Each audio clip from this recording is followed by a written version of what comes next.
Hello everyone and welcome back to our channel Soumya's Math Circle. Today we are going to solve exercise 5.2 of chapter number 5 lines and angles of class 7 NCERT Maths. तो 5.1 already solve हो चुका है, link आपको description box में मिल जाएगा, plus intro का link भी आपको नीचे मिल जाएगा, वो देख लीजिए, उसके बाद आपको एक्सरसाइज इजीली समझ में आ जाएगी. सो let's start with question number 1. So question number 1 says state the property that is used in each of the following statement. आप लोग को यहाँ 1, 2, 3 स्टेटमेंट दिया है, एक फिगर दिया है, हमें वो प्रॉपर्टी बतानी है. ठीक है, इन स्टेटमेंट से जो प्रॉपर्टी अटैच होती है, मतलब जो प्रॉपर्टी फुलफिल करती है इन स्टेटमेंट को करेक्ट फॉर्म में. ठीक है, so let's start with this. इसमें पहले में लिखा है if A is parallel to B. ये जो दो लाइन्स होती हैं ना, इट मीन्स पैरेलल. ठीक है, पैरेलल नॉन पैरेलल आपको पता है. तो अगर ए पैरेलल है बी के, मतलब ये लाइन बी के पैरेलल है. ठीक है, then angle 1 is equal to angle 5. तो हमें बोला गया है जो ये एंगल 1 है ये इस एंगल 5 के बराबर है. तो जब एंगल 1 और कोई दो लाइन पैरेलल होती है और एक ट्रांसवर्स लाइन जाती है, ठीक है, ये ट्रांसवर्सल लाइन है, तो उसमें इस लाइन के अबव जो होगा एंगल और नीचे वाली लाइन के अबव प्लस, लेकिन ट्रांसवर्सल लाइन के सेम साइड. ठीक है, इसके ऊपर और इसके ऊपर. तो एंगल 1 एंड एंगल 5 बराबर होंगे. क्यों? बिकॉज यहाँ जो प्रॉपर्टी अप्लाई हो रही है वो हो रही है कॉरेस्पॉन्डिंग एंगल्स की. मतलब एंगल 1 एंड एंगल 5 क्या है? कॉरेस्पॉन्डिंग एंगल हैं. तो ठीक है, ये प्रॉपर्टी अप्लाई हो रही है. जैसे एंगल 1 और एंगल 5 कॉरेस्पॉन्डिंग एंगल्स है, वैसे ही एंगल 2 और एंगल 6 भी कॉरेस्पॉन्डिंग एंगल्स है. अगर देखें तो एंगल 7 और एंगल 4 भी कॉरेस्पॉन्डिंग है, एंगल 8 और एंगल 3 भी कॉरेस्पॉन्डिंग है. अगर लाइन पैरेलल है तो ये इक्वल होते हैं. तो यहाँ पे क्या लगा है? Corresponding angles property is use in the above statement. Next comes to part 2. If angle 4 is equal to angle 6. 4 कहाँ है? ये एंगल 4 बोला गया है एंगल 6 के, मतलब ट्रांसवर्स लाइन के ऑपोजिट है. ठीक है, ये एंगल 4 और एंगल 6 की बात कर रहे हैं, इनको उन्होंने इक्वल बोला है. देन एंगल ए, अगर एंगल 4 इक्वल टू एंगल 6 हुए तो then line A and line B parallel होंगी. तो ये दोनों एंगल कौन से होते हैं? एंगल 4 एंड एंगल 6 क्या है? ऑल्टरनेट एंगल है. और कौन से ऑल्टरनेट? इंटीरियर, मतलब इन दोनों लाइन के जो अंदर एंगल्स हैं, इसलिए 4 और 6 ऑल्टरनेट इंटीरियर एंगल है. एंगल 3 और एंगल 5 ऑल्टरनेट इंटीरियर एंगल हैं, इंटीरियर. अगर हम 1, 2 और 7, 8 की बात करेंगे, ठीक है, जैसे एंगल 1 और एंगल 8 ये भी ऑल्टरनेट एंगल है लेकिन एक्सटीरियर है. एंगल 2 और एंगल 7 एक्सटीरियर मतलब बाहर की तरफ. ठीक है, तो हम एंगल 4 और एंगल 6 की बात कर रहे हैं. तो यहाँ पे एंगल 4 एंगल 6 अगर इक्वल है तो यहाँ प्रॉपर्टी क्या लगेगी? यहाँ प्रॉपर्टी लगेगी ये एंगल्स हैं ऑल्टरनेट इंटीरियर. आपको इंटीरियर एक्सटीरियर मेंशन करना होगा. तो ऑल्टरनेट इंटीरियर एंगल्स प्रॉपर्टी, ये रीज़न है. Next, if angle 4 + 5. 4 कहाँ है? दिस 4 + 5, मतलब 4 और 5 को प्लस करें तो ये बनेगा 180. Then A is parallel to B. तो यहाँ पे अगर एंगल 4 + एंगल 5 मिलके 180 बनाते हैं तभी ए और बी पैरेलल होंगे. तो यहाँ पे क्या होगा? ये प्रॉपर्टी क्या है? इंटीरियर एंगल्स जो है, मतलब एंगल 4 और 5 क्या है? ऑब्वियसली दोनों लाइन के अंदर है तो ये इंटीरियर एंगल है. ठीक है, और ट्रांसफर लाइन के सेम साइड है, जिस साइड 4 है उसी साइड 5 है. ठीक है, तो यहाँ पे क्या लग रहा है? ये सप्लीमेंट्री एंगल फॉर्म कर रहे हैं. जब भी दो एंगल प्लस करेंगे और 180 बनेगा तो वो सप्लीमेंट्री एंगल होते हैं. जब दो एंगल प्लस करके 90 डिग्री बनता है तो वो कॉम्प्लीमेंट्री एंगल होते हैं. तो यहाँ हम क्या यूज़ करेंगे? पहला तो है इंटीरियर एंगल्स, सेम साइड है कि नहीं, तो लिखेंगे on the same side of transversal. यहाँ हमें सेम साइड ऑफ ट्रांसवर्सल क्यों लिखना पड़ रहा है? क्योंकि हमें बताना है कि ये 180 क्या है, तो वो दोनों मिलके क्या बना रहे हैं? Are supplementary. ठीक है, अगर मिलके 90 बनाते हैं तो वो हम कॉम्प्लीमेंट्री लिखते हैं. तो interior angle on the same side of transversal are supplementary. Right, so question number 1 is finished. Now comes to question number 2. In the adjoining figure identify. हमें क्या करना है? इस फिगर में पता लगाना है जो नंबर्स लिखे हैं एंगल के. ठीक है, the pair of corresponding angles. आपको बताना है इसमें कॉरेस्पॉन्डिंग एंगल के पेयर क्या हैं. ऊपर वाले क्वेश्चन में मैंने बताया था कॉरेस्पॉन्डिंग एंगल्स क्या होते हैं. ठीक है, ट्रांसवर्स लाइन के सेम साइड होंगे. ठीक है, तो यहाँ पे पेयर ऑफ कॉरेस्पॉन्डिंग एंगल क्या है मैं बताती हूँ. ठीक है, मतलब इस लाइन के इधर की बात होगी या फिर इस लाइन के जो ट्रांसवर्स लाइन है उसके इधर की बात करेंगे। तो इधर में हमारा क्या, चलो इधर का देखते हैं पहले इधर का हमारा है एंगल 4 और एंगल 8। देखो ये इस लाइन के ऊपर और ट्रांसवर्सल लाइन के सेम साइड में इस लाइन के ऊपर, तो एंगल 4 एंड एंगल 8, ये एक कॉरेस्पॉन्डिंग एंगल हो गए 8 और 4। ठीक है, नेक्स्ट एंगल हम सेम बात करते हैं, angle 4 and angle 5, sorry angle 4 कह रहे हैं, angle 1 and angle 5, angle 1 and angle 5, ये कॉरेस्पॉन्डिंग आपको क्लियरली दिख रहे हैं। ठीक है, नेक्स्ट क्या है, इधर की बात करें, हम यहाँ से ऊपर की बात की, अब इसके नीचे से यहाँ की बात करें, एंगल 2 एंड एंगल 6। ठीक है, 2 6, देखो ट्रांसफर लाइन के ऊपर, इस लाइन के भी ऊपर, तो angle 2 and angle 6, same way angle 3 and angle 7, angle 3 and angle 7, तो ये आपके कॉरेस्पॉन्डिंग एंगल हो गए। अब बताना है क्वेश्चन नंबर 2 में the pair of alternate interior angle. Alternate angle बताना है, ऑल्टरनेट मतलब थोड़ा अपोजिट हो जाते हैं, लेकिन इंटीरियर अंदर की तरफ, तो ऑल्टरनेट क्या है, 3 और 5 होंगे, 2 और 8 होंगे, सिंपल।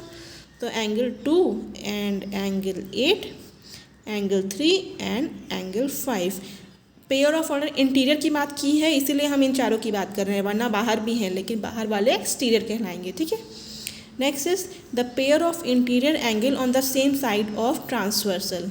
तो हमें पेयर ऑफ इंटीरियर एंगल बताने हैं, इंटीरियर मतलब अंदर वाले एंगल का पेयर बताना है जो ट्रांसवर्सल लाइन के सेम साइड होंगे। तो सेम साइड क्या होंगे, इंटीरियर में देखो यही 4 आएंगे, सेम साइड में 2 5 और दूसरा होगा 3 8, तो एंगल 2 एंड एंगल 5 और कुछ बच ही नहीं रहा है।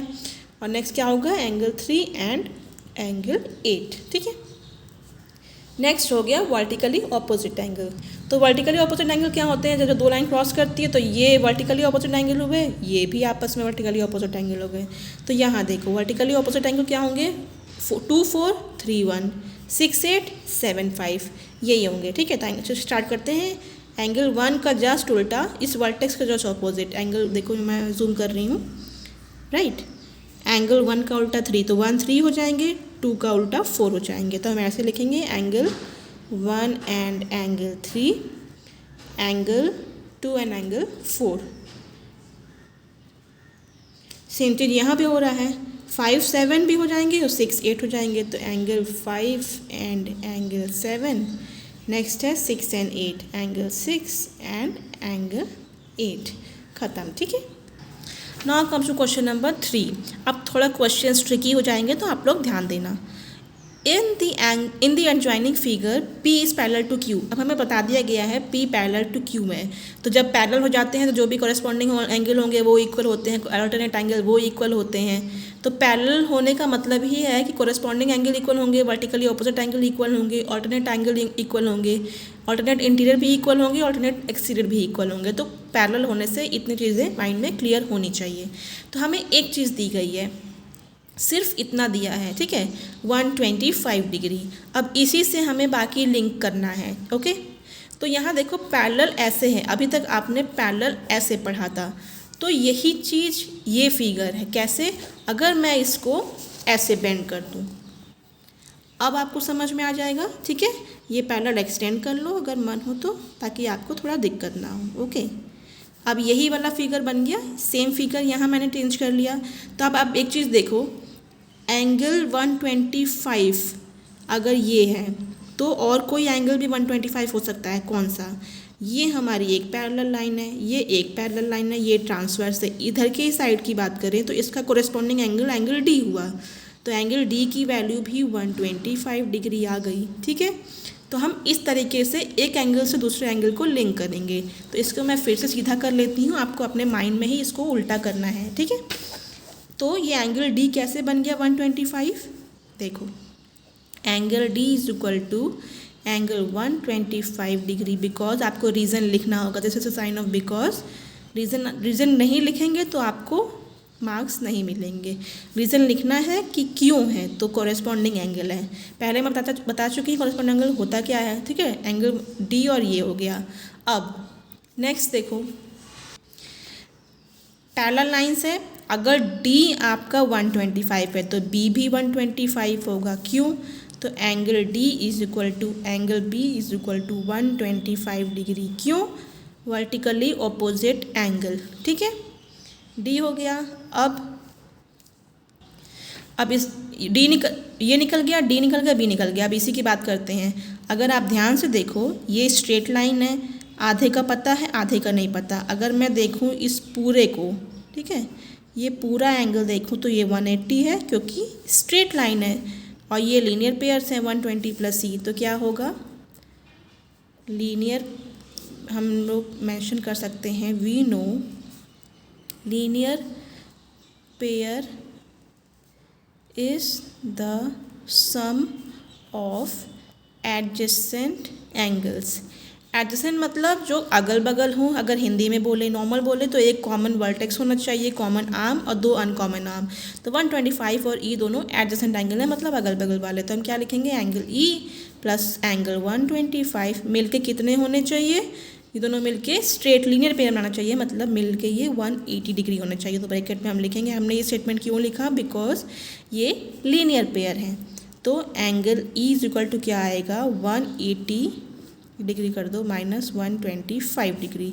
तो एंगल ई की वैल्यू आएगी 55 डिग्री। तो यहाँ हम लिखते जाएंगे। ठीक है, ये 55 डिग्री हो गया। अगर ई 55 है तो एफ भी 55 होगा। क्यों? Vertically opposite angle. तो angle E is equal to angle F is equal to angle नहीं 55 डिग्री। क्यों? मेंशन करो, वर्टिकली ऑपोजिट एंगल। आप ये लिख देना from the rule of vertically opposite angle, और कंप्लीट फॉर्म लिखना, शॉर्ट फॉर्म मत लिखना। ठीक है, ये भी एफ हो गया, ई हो गया, डी हो गया, बी। अब ए और सी बचे हैं। तो अगर देखो एंगल एफ 55 है, ठीक है, जैसे अगर मैं यहाँ से कैसे बोलूँ, ये अगर एंगल एफ 55 है तो ये, सॉरी मैं यहाँ पे दिखा रही हूँ, अगर एंगल 5F 55 है तो ये भी होगा। आप देखो यहाँ पे एंगल F, इसका जस्ट उल्टा एंगल A है। ये दोनों का क्या निकला है? ये है, ये क्या बनेगा? मतलब ये बनेगा आपका ऑल्टरनेट एंगल। ठीक है, तो angle F is equal to angle A is equal to 55 degree. क्यों? Alternate angle. एक और तरीका है इसको निकालने का, लीनियर पेयर कर दो। 125 plus angle A is equal to 180 करो तो भी ये 55 निकल जाएगा। तो निकालने के बहुत तरीके हैं। या तो देखो, अब सी को निकालना है तो डायरेक्ट लिख दो angle A is equal to angle C. तो angle A is equal to angle C is equal to ये भी 55 डिग्री आएगा। क्यों? Vertically opposite angle. नहीं तो सी निकालने के बहुत तरीके हैं। Angle B plus angle C is equal to 180 कर दो तो ये निकल आएगा कोरस से, सप्लीमेंट्री एंगल से। ठीक है, तो बहुत से तरीके हैं। ये सिंपल है तो आपके सारे निकल आए। ये 55 डिग्री है, ये 55 डिग्री है। ठीक है, तो एंगल ए भी 55 निकल गया, एंगल सी भी निकल गया। ओके, और ए किससे निकला? एफ से निकला। तो अगर आपको एक पता हो तो आप सारे लिंक कर सकते हैं। तो आई होप आपको क्लियर हो गया होगा। या फिर दूसरा भी तरीका अपना सकते हो, कोरिस्पॉन्डिंग एंगल वगैरह, बहुत सी चीज़ें हैं। ठीक है, सो आई होप आपको समझ में आया। अब आते हैं क्वेश्चन नंबर 4 पे। सो ये 4 का फर्स्ट पार्ट है। Find the value of x in each of the following figure if L is parallel to M. L parallel to M है, मतलब हम corresponding alternate vertically opposite angle सब इक्वल कर सकते हैं। ओके, अब 110 दिया हुआ है।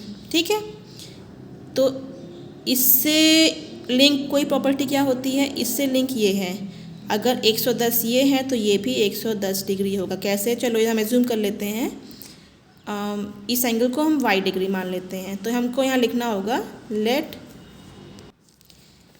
एंगल ऑन लाइन m लिख दो, बाकी तो तरीका समझ नहीं आ रहा है। लाइन m पे B y degree. So angle y is equal to 110 degree. क्यों?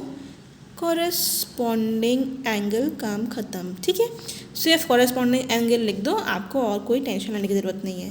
तो अगर ये 110 है तो ये कितना होगा? 110। ये दोनों ऑब्वियसली लीनियर पेयर हैं। सो लीनियर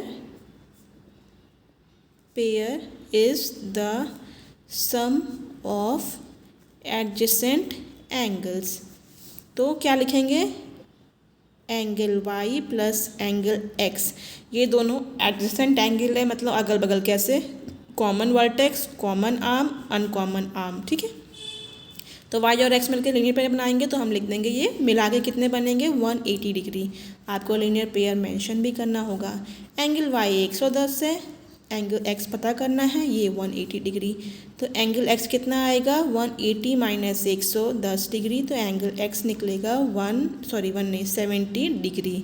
तो हमें एक्स ही निकालना था, निकल गया 70 डिग्री, बस काम ख़त्म। ठीक है। एक और तरीका होता है, अगर 110 ये है तो ये भी 110 होगा। ठीक है, यहाँ से भी आप निकाल सकते हो। ओके, पर ये तरीका ठीक है नॉर्मल कोरेस्पॉन्डिंग वाला, बाकी घुमाने की ज़रूरत नहीं है। नेक्स्ट यहाँ पे आपको एक्स का पता लगाना है। दो चीज़ मेंशन है, क्या 100 डिग्री ये है और 80 डिग्री ये है। ठीक है, तो यहाँ पे ये ए बी पैरेलल लाइंस हैं, एंगल एल और एम है। ठीक है, सो यहाँ पे एक चीज़ देखो, इसकी आई थिंक ज़रूरत ही नहीं है। अगर आप ये भूल जाओ, ठीक है, आप ये पूरा भूल जाओ, ठीक है, लाइन बी भी भूल जाओ, ए टी भी भूल जाओ। अब तो क्या दिख रहा है, दो पैरेलल लाइन, एक ट्रांसवर्स लाइन। अगर ये 100 है तो ये भी तो 100 होगा। कैसे, कॉरेस्पॉन्डिंग एंगल। देखो ये पैरेलल लाइन है, इतना तो आप भूल ही जाओ। अगर मैं इसको छुपा देती हूँ, ओके, जस्ट हाइड इट। अब देखो क्या दिख रहा है, दो पैरेलल लाइन, एक ट्रांसवर्स लाइन, और ट्रांसवर्स लाइन के सेम साइड ही कॉरेस्पॉन्डिंग एंगल होते हैं। एक लाइन के ऊपर होता है, एक उस लाइन के ऊपर होता है, तो ये दोनों कॉरेस्पॉन्डिंग एंगल। तो सिंपल सा आपको लिखना है, बाई द प्रॉपर्टी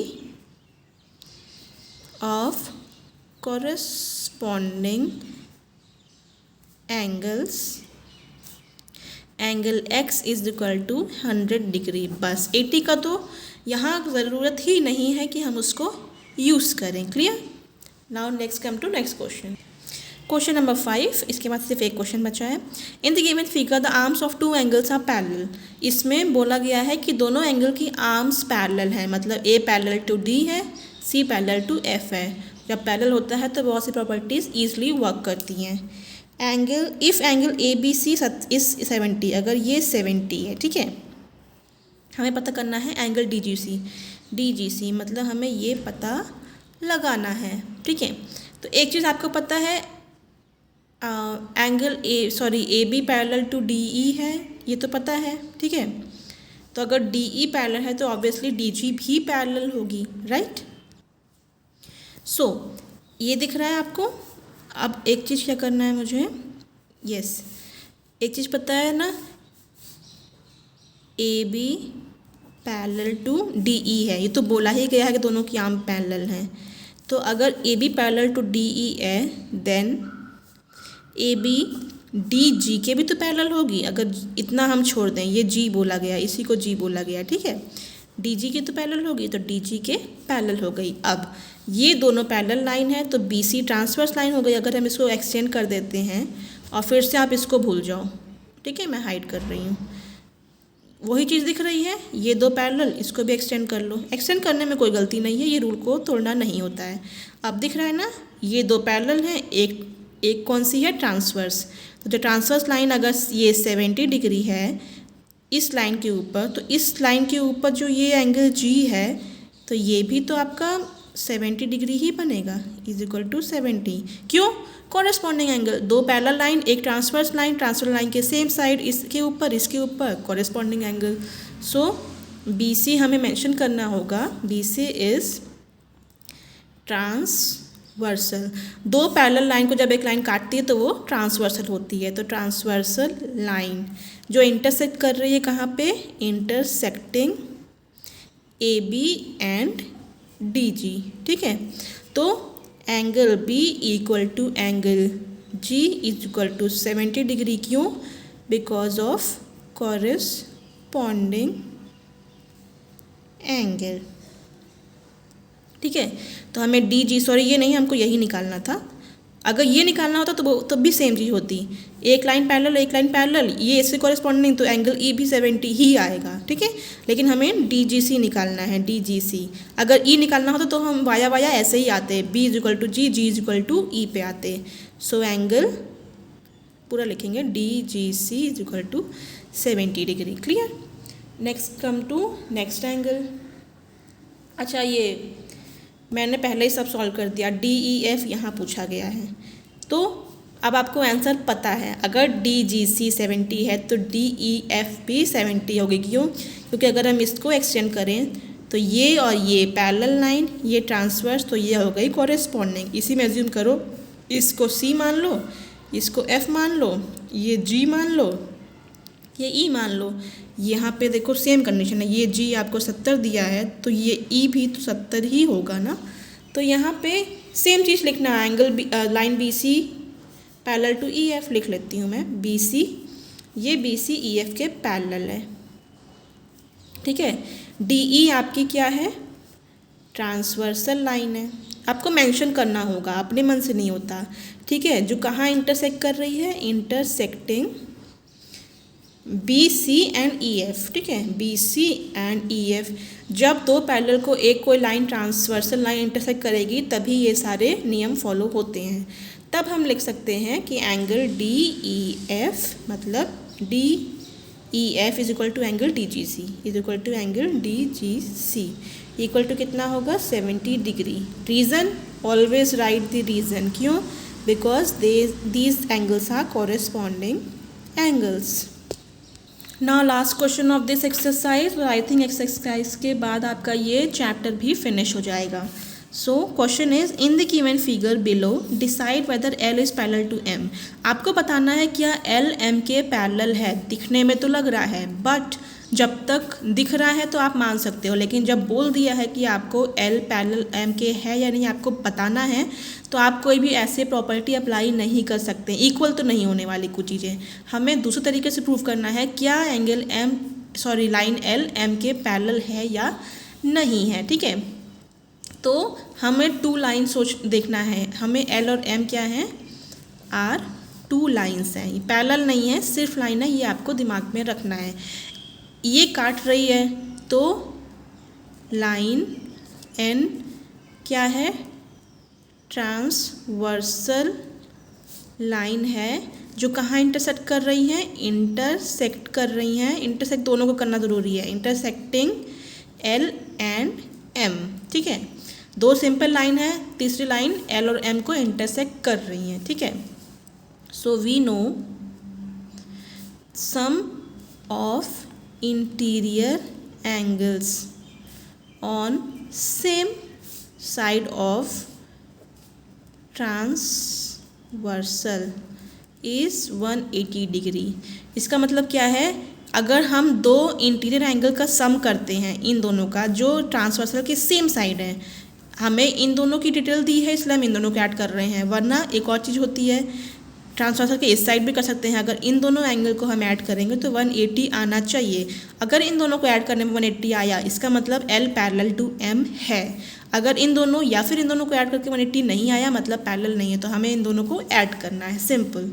तो 126 डिग्री प्लस 44 ऐड करेंगे। अगर मिला के 180 आया तब तो ये पैरेलल है, वरना नहीं है। तो कितना है? 6 10 0 4 5 6 7, ये सिर्फ 170 आ रहा है, ठीक है।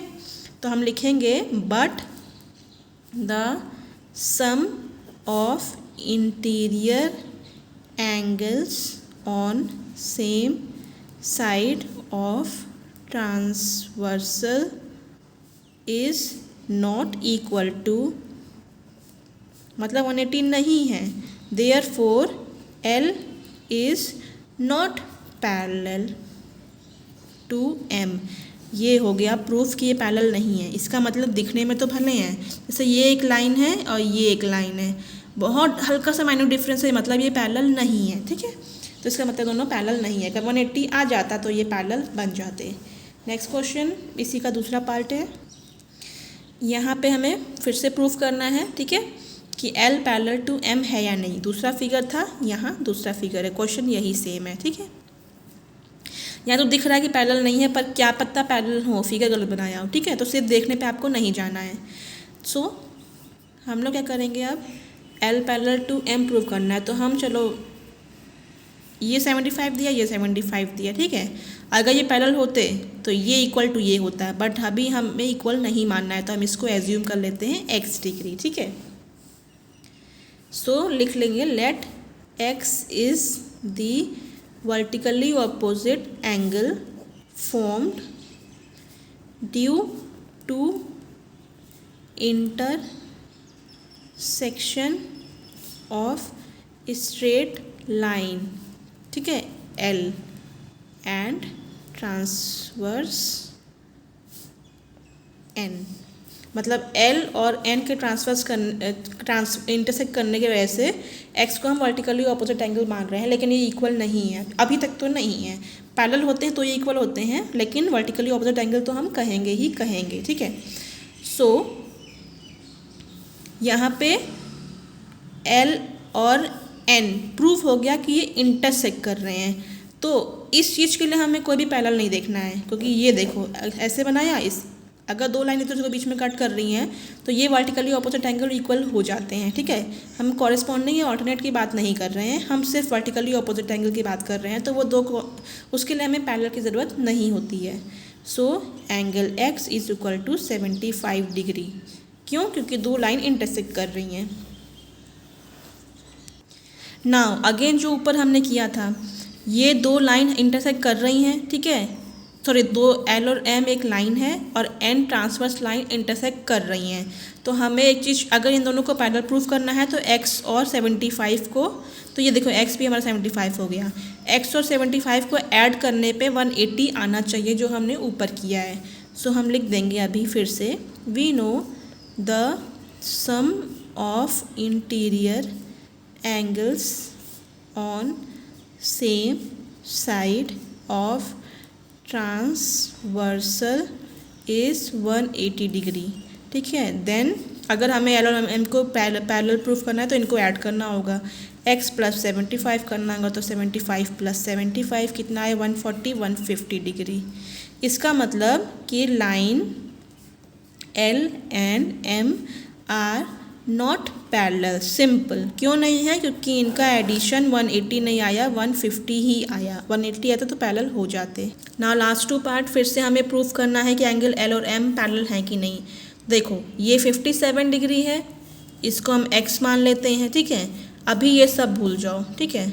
तो आपको क्या दिख रहा है, ये दो लाइन है, ये L है, ये 57 डिग्री है, वर्टिकली अपोजिट एंगल x है। तो x की वैल्यू कितनी आ जाएगी 57। तो अभी मैं पूरा स्टेटमेंट नहीं लिख रही हूँ, स्टेटमेंट में आप पीछे की तरह लिख देना। तो angle x is equal to 57 degree, क्यों? वर्टिकली अपोजिट एंगल की वजह से। तो आप फिर से वही स्टेटमेंट लिखना, we know the sum of the interior angles of same side of transverse is 180 degree. Then क्या करेंगे, 57 और 123 ऐड करेंगे, तो x प्लस 123 ऐड करेंगे। अगर इन दोनों को ऐड करके 180 डिग्री बनता है तो ये पैरेलल निकल जाएंगी। तो 57 प्लस 123 हमने 7 8 9 10 5 6 7 8 हो गया, 180 आया। इसका मतलब L is parallel to M। क्यों? क्योंकि interior sum of interior angle on the same side of transverse is 180, ठीक है। इसका मतलब ये पैरेलल है। कौन पैरेलल है? L और M पैरेलल हैं। नाउ लास्ट पार्ट का आपका ये क्वेश्चन हो जाएगा तो आपका चैप्टर फिनिश। अब फिर से प्रूफ करना है, तो हम प्रूफ कैसे करेंगे? वही चीज़ 72 है, चाहो तो इधर कर लो, चाहो तो ये बच्चा है तो इधर कर लो। चलो अभी नेक्स्ट इस तरीके से कर लेते हैं, ओके।